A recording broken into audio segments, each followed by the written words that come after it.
All right, good evening, everyone. It's 5 o'clock, so we'll go ahead and call our Utility Service Board meeting to order. Do we have any petitions and communications from the public here today? Okay, hearing none. Our first order of business, very important. We have a request for approval of Resolution 2024-15 for approval of appointment of Utilities Director.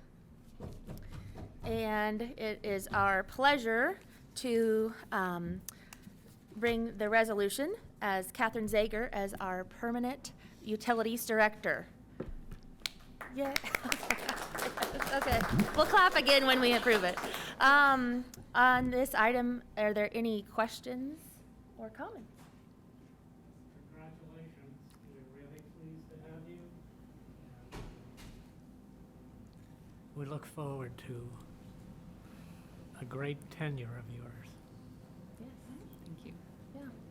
Thank you for all of your work in your role as interim director while continuing your assistant director position. And we're very excited to have you in this role permanently. So thank you. Thank you. With no further discussion, do we have a motion to approve Resolution 2024-15 for approval of appointment of Utilities Director? So moved. Second. All in favor, please say aye. Aye. Opposed? The motion carries. Congratulations, Kat, and I want to let you know that Jeff Eamon's not able to be here. He also approved. So Awesome. welcome, officially welcome to that seat. All right, next item on the agenda. We have approval of the minutes from our previous meeting on August 12th. Are there any questions, corrections, additions? Hearing none, do we have a motion to approve? And a second? All in favor, please say aye. Aye. Aye. Opposed? Motion carries. Next, we have approval of the claims. First, our standard invoices in the amount of $2,932,586.51. Are there any questions? I have a question on page 8 with Sneediger. There was a line hit, and so I just wondered who hit the line.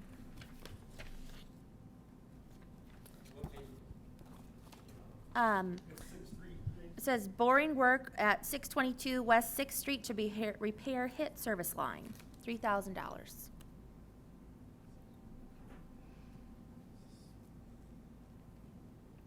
I think it was. Oh, thank you.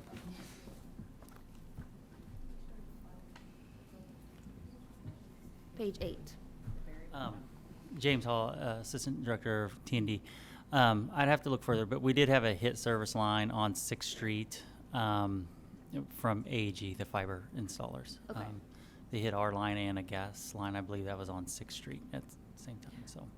So then my follow-up question would be that, do they pay us the $3,000 since they hit the line? Yeah, so we send them a bill, and we're Okay. working with engineering, downtown engineers, City of Bloomington engineering, to help us with getting payment from AEG. Okay, good. Yeah. Thank you. Are there any other questions about these? Yes. Yeah, the very first item on there is, I believe, for printing and billing of the utilities bills. And this is connected to something that Megan asked about a few weeks ago. And that is, if my memory is correct, that when we agreed to take over the trash billing from the city, that they agreed that they would be paying some of that. Is that still true? Oh, yeah, we Yes. charge them for the, a portion of the printing costs when we do that interdepartmental at the end, or whenever we do that annual transition of cash between us Yeah, and the so city. that always seemed fair Yeah. to me, which is why Megan's suggestion about the visa billing falls in that same category. So I hope we continue to look into it. We'll get into it, and then also I'm waiting on a contract from our payment people to update that to not absorb those charges any longer. So, Okay. and Thank our you. current plan is to communicate that over the next few months to the customers and to have that take effect January 1st. Okay, thank Great. you. Thank you. Yep. Okay, any other questions about the standard invoices? Hearing none, do we have a motion to approve? All in favor, please say aye. Aye. Opposed? Motion carries. Next, we have utility bills in the amount of $180,756.25. Are there any questions? Hearing none, do we have a motion to approve? So move. And a second? All in favor, please say aye. Aye. Opposed? Motion carries. Next, we have wire transfers in the amount of $464,573.04. Are there any questions? Hearing none, do we have a motion to approve? So move. All in favor, please say aye. Aye. Opposed? Motion carries. Finally, we have customer refunds in the amount of $10,452.47. Are there any questions? Hearing none, do we have a motion to approve? So move. All in favor, please say aye. Opposed? Motion carries. Thank you. Next, we have our approval of the consent agenda in the amount of $34,150. Catherine Zager. All right, good evening. I'm Kat Zager, Utilities Director, and I'm presenting tonight's consent agenda totaling $34,150.00. The first contract is with Yokogawa Fluid Imaging Technologies, Inc. for $13,950 for the calibration and preventative maintenance of our flow cam at Monroe. The second is with Heflin Industries, Inc. for $15,000 for an on-call contract for HVAC, plumbing, and mechanical contracting services. The third is with Eco-Friendly Mechanical for $5,200 for the installation of air conditioning unit in the meter services room. Is there any member who wishes to consider one or more of these items individually? Hearing none, if there is no opposition, these items will be approved as recommended by staff. Hearing no opposition, the consent agenda is approved. Thank you. All right, the next item on our agenda is request for approval of, to amend the 2025 budget recommendation. Catherine Zager. Hello. I am bringing a request to approve our amended 2025 budget. I am going to go through some of the changes that we've made instead of doing a 20-minute long presentation of the budget. Give me a second and I will share my screen.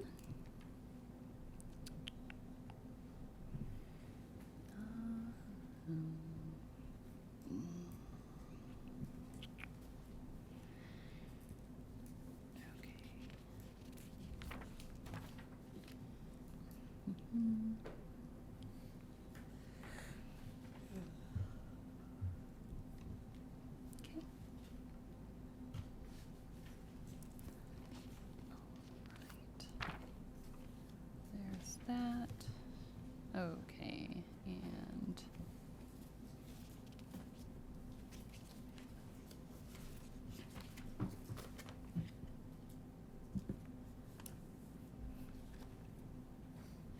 okay.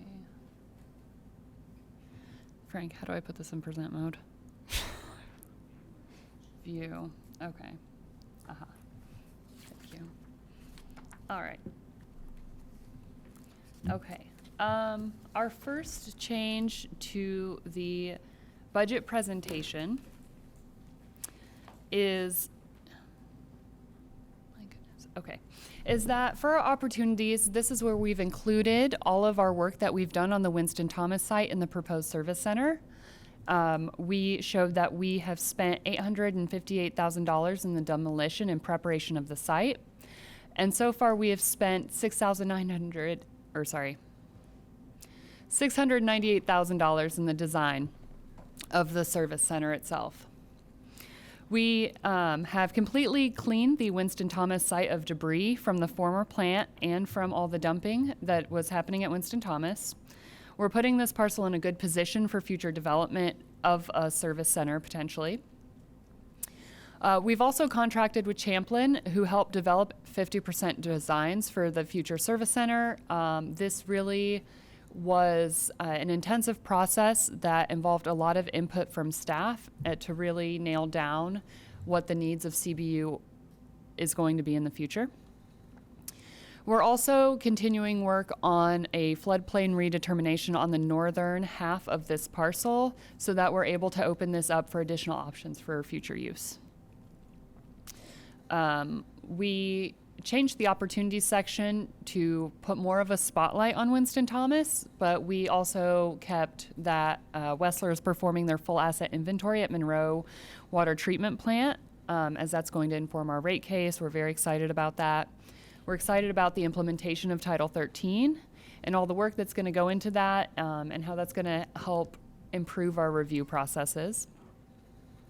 And we're also very excited to move to text notifications for our customers to communicate important updates. That includes boil water advisories, delinquent accounts, potential shutoffs, and other types of notifications we may want to communicate to our customers. Okay. Upon recommendation from the USB, we have updated the order of our goals to be more reflective of our priorities. So now goal 1 is our highest priority, and as you go down, obviously these are all priorities for us, but in the case that we have to pick and choose, we will keep from the top and make hard decisions towards the bottom. So our order now is, our first goal is to upgrade and replace critical water infrastructure at the Monroe treatment plant and in the distribution system. Our second goal is to keep up with the cost of operating and maintaining excellent water service. That involves a rate case. And we'll go into detail with this goal because this goal has been updated to include a loan that we will be taking from sewer to fund some critical projects in water. Our third goal is to increase resiliency to large storm events and improve stormwater quality through our nature-based solutions. Our fourth goal is to improve wastewater services at Dillman Road Wastewater Treatment Plant and associated capacity improvements. Goal 5 is to improve the capacity and efficiency of our wastewater collection system. Goal 6 is the inventory, assessment, and rehabilitation of existing critical stormwater infrastructure. 7 is the upgrade the instrumentation equipment and replace the essential pumps at Blucher Pool. Our 8th goal is to improve and reimagine our customer assistance program. And our 9th goal is to contribute to local nonprofits that protect and preserve critical water resources. All right. We also made some updates to the revenue budget summary and to the actual budget numbers themselves. After taking consideration from some of the initial comments from the board, we took another look at this, and we made a better attempt to match our 2025 budget to the 2023 actuals that we were seeing. We noticed that there was a large gap between what we had budgeted each year and what the actuals were once we had gotten those in. And so we're taking an approach that's going to narrow that gap, but still leave us some room to have some potential upside, in case of increased costs or unexpected events. This really it takes a more realistic approach towards these actuals. And in previous budget, when we did the budget in the last couple of years, the way it was done is to look at that 6-month actual and then use that year's budget to create the next year's budget. And so that's what was kind of leaving that large gap between the budget and actuals. And so now that we're kind of considering 2023 or like the most recent year that we do have actuals, we're able to kind of get a closer number. So that kind of informed what we're doing there. And then those changes are also reflected here. Those changes are also reflected in the how it was allocated in each fund's budget. So all of these notes have not changed. The percentages have changed, though. Okay, so now we're going to go to goal 2. All the other goals have remained the same. We have updated goal 2 to reflect our intent to take a loan from sewer to fund water projects. So this was something we did not think that we had the option of until very recently. And as we were developing the budget, we were kind of doing this concurrently. We found out just right before we put out the budget that this was going to be an option for us. So we thought, out of transparency, we're just going to put it in here. So we will be taking a $4 million loan from sewer to water. This loan will help fund the chemical feed line project, which is estimated to be approximately a $3 million project itself.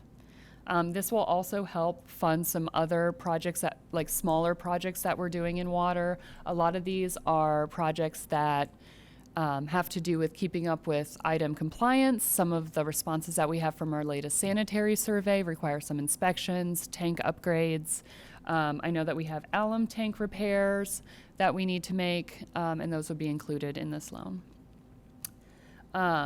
We have been in discussion with Chris and with our financial consultant, that we are going to be able to take this loan out with 0 interest, and that we are going to be able to issue this loan by means of resolution. So we're not going to incur additional costs for accountants or attorneys or any other kind of professional fees. So this way of taking a loan is by far our best financial decision for if we have to take a loan anywhere. Yeah, and it's basically going to help fund a lot of these projects that are critical that we were hoping to cash flow, but didn't want to take that chance on. That's really the biggest update here. And as far as timeline for paying back that loan, we anticipate that we will just pay it back lump sum once we have our rate case and the bonds associated with the rate case. We won't let it linger. Those are all my updates for the budget. I'm happy to take questions. Yeah. Okay, we'll start with Molly. I just have the question about why the sewer account would have that much money in it, and let's say, I mean, I don't know Yeah. how much water has in it, but Yeah. it's obviously a very large amount. Yeah. Do you want, Well, we more recently had a sewer rate increase over the past couple of years. So we have been building up some cash to use for future projects. Taking this money, transferring this cash today doesn't endanger the sewer utility at all. There's still plenty of money to cover our required minimums in emergencies if they come up. It's just that they're just in a better cash position than water is, and so we're going to take advantage of that instead of having to go out to the market and spend a bunch of money to get a loan. Makes sense. Yeah, and I also think it's worth keeping in mind that our water rates, we don't always get the rates we ask for, and they're regulated by the IURC. We don't get the rates that we always ask for, so we may have projects that we need to do that might not be able to get funded. Our sewer and our stormwater rates are not, so we typically are able to get rates that we need. Amanda. So, with understanding that you've now just you are now just appointed to this position, I'm concerned when I read this and I looked over the slides about the critical infrastructures, critical this. Why is this the first time is this the first time the board's hearing about these critical infrastructures? Because I don't, if we did, I apologize, but Yeah. where has been that lack of transparency to the board? So I think the biggest project that this, so In our first goal, the critical infrastructure, one of the projects is the chemical feed line project. And I think that's really the biggest critical infrastructure project that we have looming into next year. The board has kind of seen this. So if you remember back when we had that issue where we had to put in a temporary line, Correct, yeah. this is the permanent solution for that. Perfect, okay. This is the permanent solution for that, which has been in the works, but now that we are in a situation where we're operating on a temporary line, it's become critical. It's critical. Yeah. Okay, that makes sense, makes perfect Yeah. sense. Which is also the Wessler study, Yeah, correct? That we've not received back yet. Will identify yeah. everything. So the Wessler study will help us to identify it before we get into a situation like the chemical feed line project, where we knew it was something we need to do, and so we had this project trucking along, and then when we had that line break and had to go onto a temporary line, suddenly it became a little more critical to get that done. So hopefully this Wessler study will help us not be in that kind of situation with some of the other stuff at the plant. Thank you. Other questions for Kat?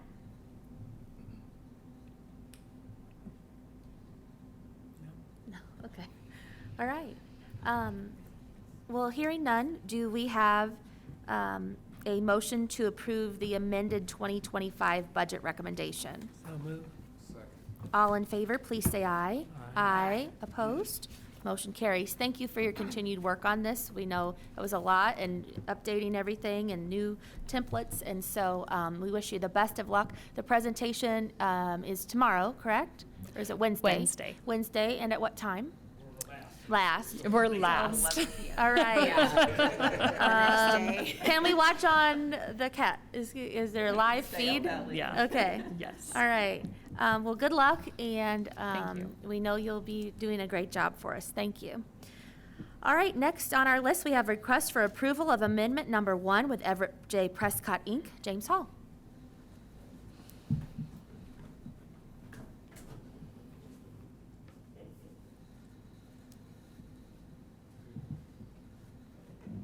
James Hall, sorry, AD of T&D.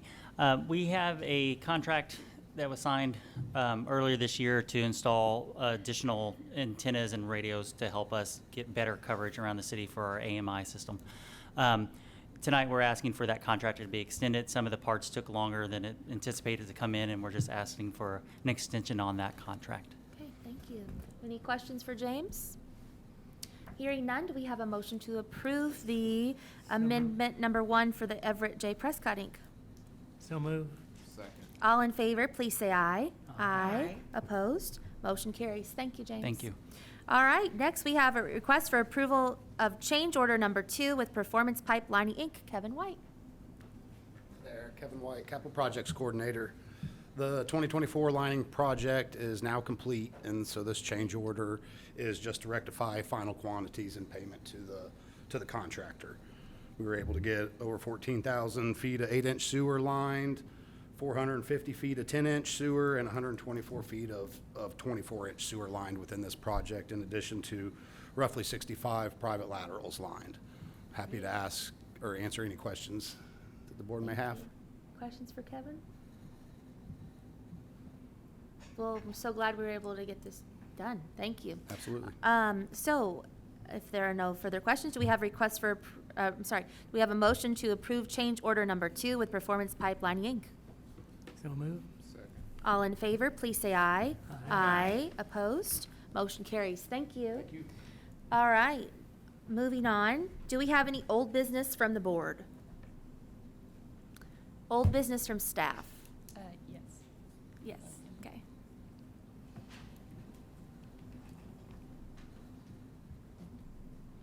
Good evening, Phil Peden Engineering. We wanted to report back on the Woodhaven lift station interest Thank with you. the gentleman that came in last meeting. So we've been looking into that as a team, and we actually have really good as-built drawings from that era. So we have the lift station, and we have the profile and plan view for the sanitary sewer system from that neighborhood. So we've been studying that. We do need to do some field research, but it looks like there's 3 homes. the gentleman's home and the next two to the south that would most likely be impacted. If the backflow preventer was put into one of the laterals, it would impact the other two. Beyond that, the elevations for the finished floors go up quite a bit, so I don't see that those next ones will be impacted, but we do want to field verify that by survey and check those. So our goal is to purchase backflow preventers for those homes and install them outside the home on the lateral. So we are also looking at that lift station is included in our lift station improvement project. So there was 13 lift stations. This was one of them. It's just an electrical and control panel upgrade. It doesn't have anything really to do with the service as far as the emergency electrical system. But we're looking at the way the control valves are set up in there to turn on each pump and see if we can make an adjustment to that to get a little more storage in the wet well so it functions more efficiently.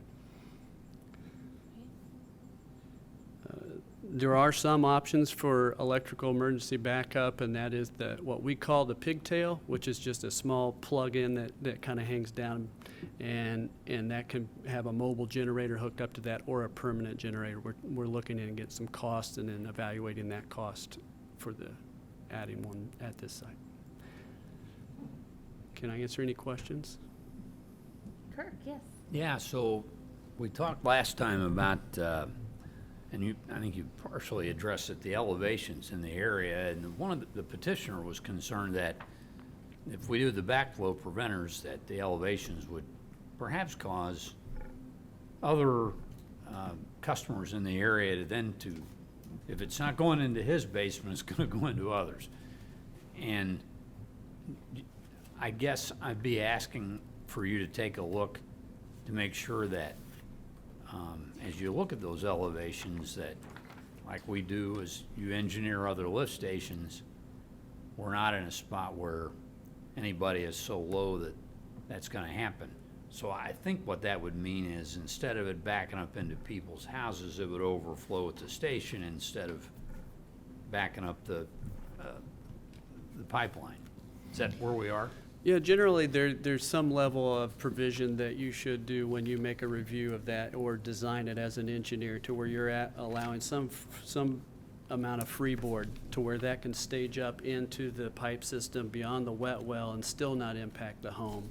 And it looks like on this one with the minimum finished floors that were on the grading plan, that they were at the bare minimum. So if they put it in, they were allowed a basement, and if the basement drained at the minimum slope, it hit the lateral. So, if they came in a little bit lower than that, then it could be even impacted more. And so we've run into that in the past where what's on the plans is, say, maybe a basement finished floor minimum elevation 800. They put it in at 798. Maybe it was just a minimum finished floor and it didn't say basement or not. And so then they ended up putting a basement in, and then you're that much closer. You don't have that freeboard of the hydraulic grade line of the sewer to come up in the sewer system and not impact the home. So sometimes it's air by the engineer, sometimes it's air by the contractor. So just needs field verified to check. We can see from the plans that some of these look like they're low and very close to the elevation of where it goes in the wet well, but beyond that, we don't know until we go out and field check. Okay, but that's what you have in mind. Yes. Okay, good. Well, I just say thanks for going the distance here and getting a good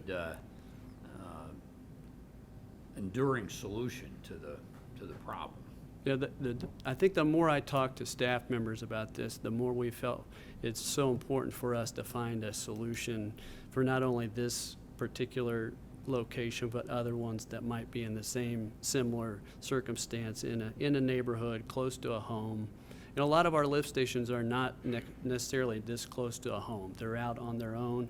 If they overflow, something happens, it's going to impact the environment, something that would be a violation of our MPDS permit, but it's not going to back up into a home. And so we're going to look at each lift station and see which ones could be impacted in this way, and then see what our emergency response is going to be. So that's where you'd be is prioritizing where we need to look at permanent generator sites as opposed to portable. Portable works, as we know, when you don't have that many power outages, but when parts of the city are out for 2 days, that's a problem. I think it'll be a combination of the two, because with 45 lift stations and only 8 permanent generators, that'd be a lot of permanent generators to put in to catch up to that. But if we can at least have a plan to see how we're gonna have a mobile generator if the power is out at that location. And if that's not even a possibility, then that we need to know which ones need to have the back truck out there immediately, because we know we don't have a mobile generator option or a permanent generator option. Still prioritize. Yes. Great, thanks. Any other questions for Phil? Yes, Amanda. And we may not be to this point yet, but I know that this particular gentleman that reported this, he has incurred quite a bit of cost because of this. Is there any discussion at this point of some sort of assistance with that, or that? Anytime that's come up in the past, they've just been directed to go to the legal department and complete a tort claim. There may be, Chris isn't here this evening, I don't think, but, there may be a limitation on, how soon they have to do that after the event. I don't know, but that does get processed through the legal department typically. Well, and I appreciate you and staff looking into this, and would love to continue to hear, at future meetings. Okay. Oh, Okay. Yes, okay, Chris is on Zoom. Welcome, Chris. Good evening, can you hear me all right? Yes, thank you. Excellent, yes, Phil had it right. Anytime there's a allegation made that the city has done or not done something that may have caused damages, that sort of an issue has to get taken through a tort claim with the city. It gets handled through the risk department and the legal department to assess their claim to determine whether what they've said is valid, do an investigation, determine whether it's valid, and it gets handled that way. And so, dependent upon whether damage occurred within a certain window when a tort claim should be brought to the attention of the city, is something that the legal department will have to look at. Thank you. Any other questions? Jim? Thank you, Phil. Has this new information been communicated yet, or will it be communicated to the relevant homes? Yes, for sure. So if we're going to enter the property and do any of the work with the backflow preventer, we'll have to have some form of agreement that'll go through Chris, and I don't know if he's going to want to hold harmless or MOU, some type of document will have to be shared with them that they agree to and sign off on. But even before that, it would be nice to get back to the gentleman who was here last time to let him know that we've worked on it and this is what we plan. Certainly, we can do that.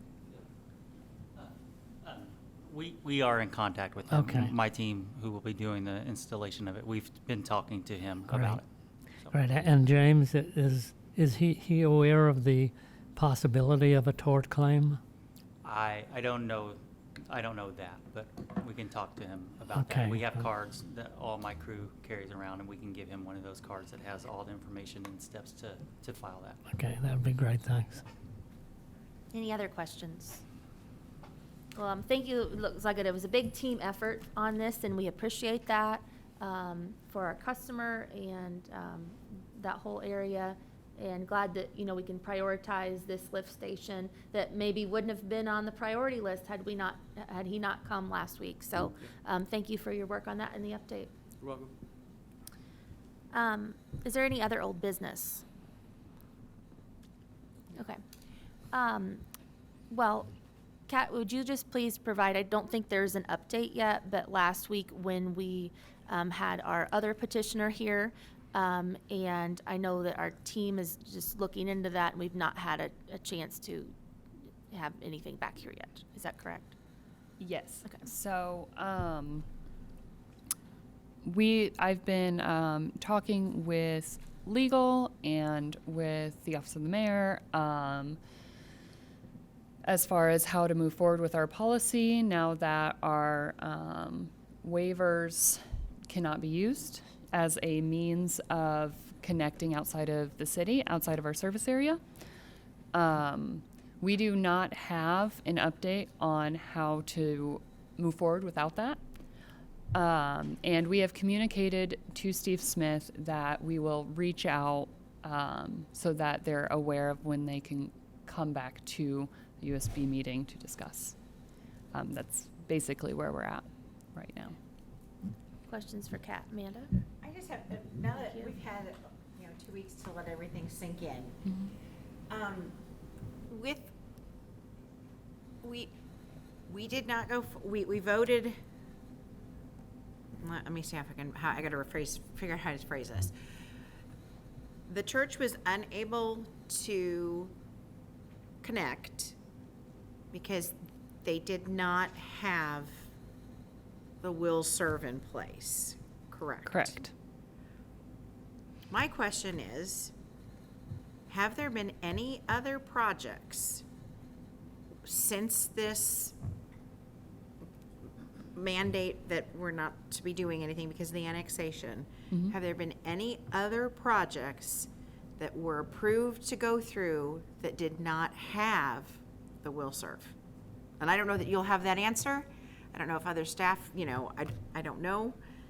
But I'm just kind of curious if other projects went through Without a will serve? without the will serve.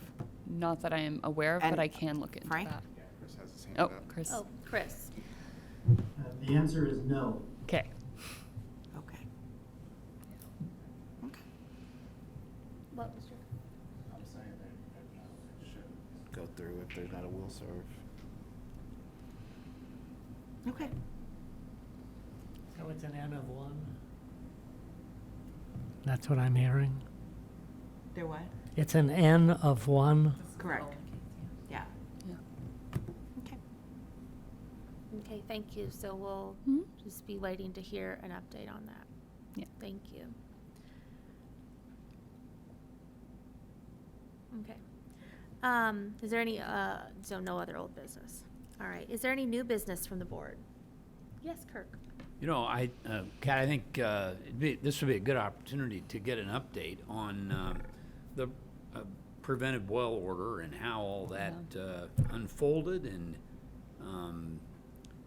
what we've done in terms of after action reviews to figure out, okay, this was good, this was bad, this could have gone better, and how can we improve in the future? Because I don't know, people have been around longer than I have. I can't remember the last time we had one of these for the whole system. So that's big. Yeah. The other problem with it was, I talked to a lot of people who didn't even know it.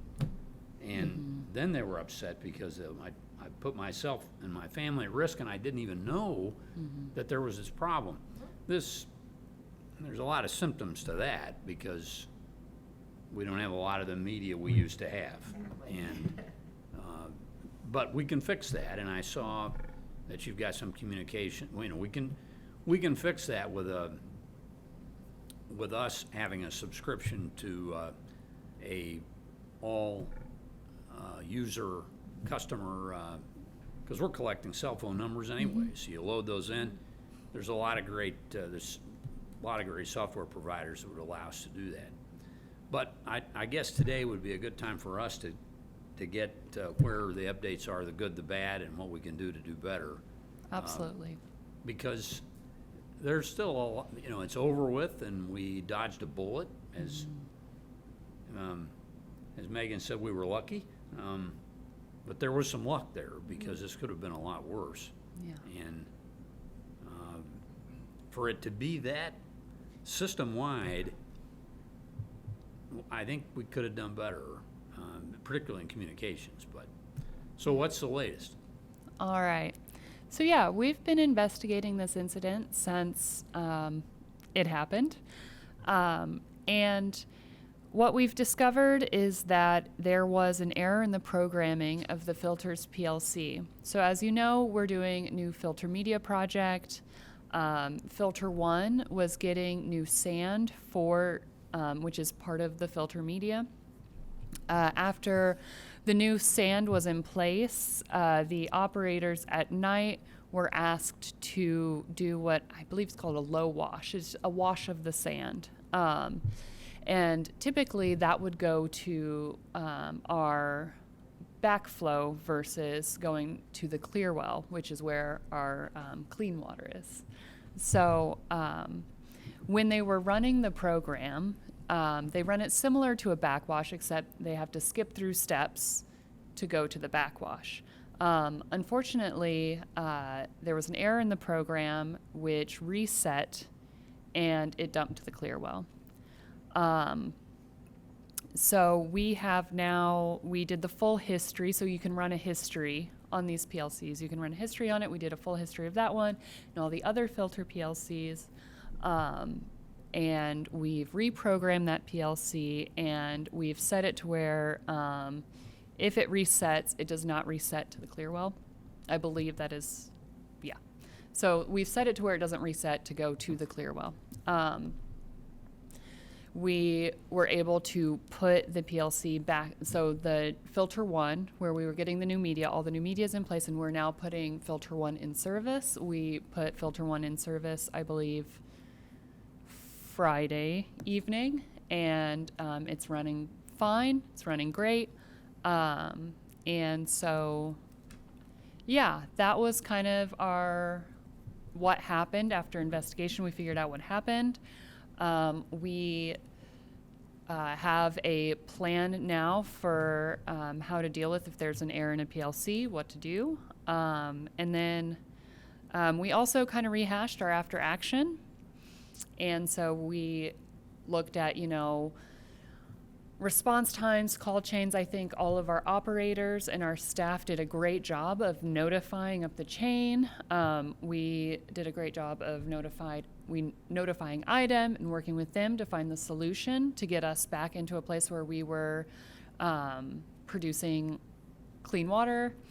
And as far as notifications, we put out our typical boil water advisory language. We also did a press release. We did work with the Office of the Mayor to work with their communication staff so that they were reaching out to all the media outlets. Typically for our smaller boil water advisories, we don't go to that length, but we wanted to really make sure we were getting to all the media outlets.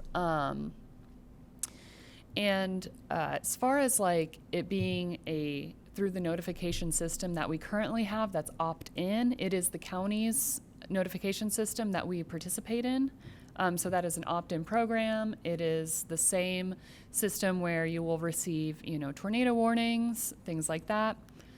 We do have the option of using an emergency alert system for emergencies, but we have to be cognizant of towing that line between making sure we're notifying people and causing panic.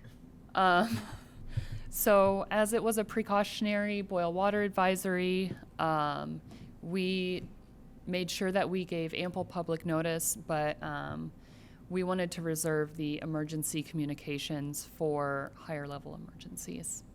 But with our new ability that we're going to have very soon of texting all of our customers, we'll be able to text all of our customers soon with information like this. This is a great example of how our new text system is going to really be quite the asset. Happy to take any questions or... Questions for Kat? Good update. Thank you. Just one, and I want to say, as soon as I got the alert, and my alert came from the county, that was my only note, and I've shared this with you, but just, I guess, on the record. I got the alert because I'm signed up for the county notifications, so I'd encourage all of our customers who may be listening, please sign up for the Monroe County alerts. I also get one when there's inclement weather around, and so it's nice that, I'll get other alerts from them as well. It's not just utilities, but for this case, if you weren't notified, this would be the way that you could be if there happened to be another time. So But I didn't get anything from the CBU, like an email or anything. That was my only notice. So I'm glad that we've got this system coming soon, hopefully to, so we're ready if there's another time that we need to notify our customers. I have a question about the code error. Now, is that something that we entered the code? Or is that something that the manufacturer or whoever we bought it from? So I believe it was, my understanding is that it was reset as part of like installing the new filter media. I believe that it was updated during that, and that's where I think the error came from. Okay, so reset by us. Yes. Okay. I'm not trying to like say it was, I'm not pinning Oh, it. yeah, I yeah. just see want to what know, you're like, saying. is it something that, somebody else was accountable for outside the CBU? And it was a CBU accountability. Okay, that's, all right. And I do want to just commend Kat. She was excellent at communicating. I know that she and the whole team, I'm sure, were working on it all weekend, continuing through Monday with the additional extension of a neighborhood. And that was the whole weekend. Thank you very much for your time on that. And I'm glad that gave us an opportunity again to learn some things in a while it was, it could have been worse, so we're lucky to have the opportunity to learn through that situation. So thank you. Yes, Molly. What's the threshold for moving from an advisory boil order to like a full boil order? So typically when we report to IDEM, they will let us know what type of notification that we need to have. There are different types of notifications, and I think it's really best judgment. So I think a good example of a higher level risk would be if we had a known contaminant that was hazardous to human health. If we were certain that there was a contaminant that was hazardous to human health in the water, it would be a boil water. And then if it was something that was hazardous to human health and could not be boiled, then it would be a do not consume. And then it escalates from there. If it's something that, couldn't touch your skin, then it would be a do not use. I guess my follow-up is the purpose of the advisory order, it's not required to boil water, but it's to let people know that. Yeah, I see what you're saying. Yeah. Sorry. So the advisory is that, so for this example, is that the turbidity was high. So because the turbidity was high, there was an increased chance that something could grow on that media, basically. We couldn't be certain that anything wasn't growing on that media. So it's precautionary to boil it just in case. Is that? Thank you, because those are things, I did not know that, so thank you. And I think maybe there's an opportunity to like the storm alerts, like if it's dark red or purple, it's really bad. And I don't know if that's something that we could have like a key on our website to where if there happened again, then our customers would know like, well, we have been at the advisory, but it's not that bad. I mean, you know what I mean? But I think that's a relief to customers who didn't get the notification, like, oh, good, I should be okay. And again, we'll work on the notifying. But I think that that kind of a key to know this is a severity of this incident may be beneficial. Yes. And I think the role of chance in that is important that I don't think is often, like, a boil order is, for sure something's in there. And the chances, it may be, it may not be, and it's up to you whether you want to take the risk or not, right?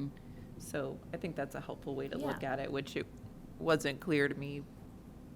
Why is it not required? Right. But coming out anyway, Yeah. Okay. Any other questions or comments on this?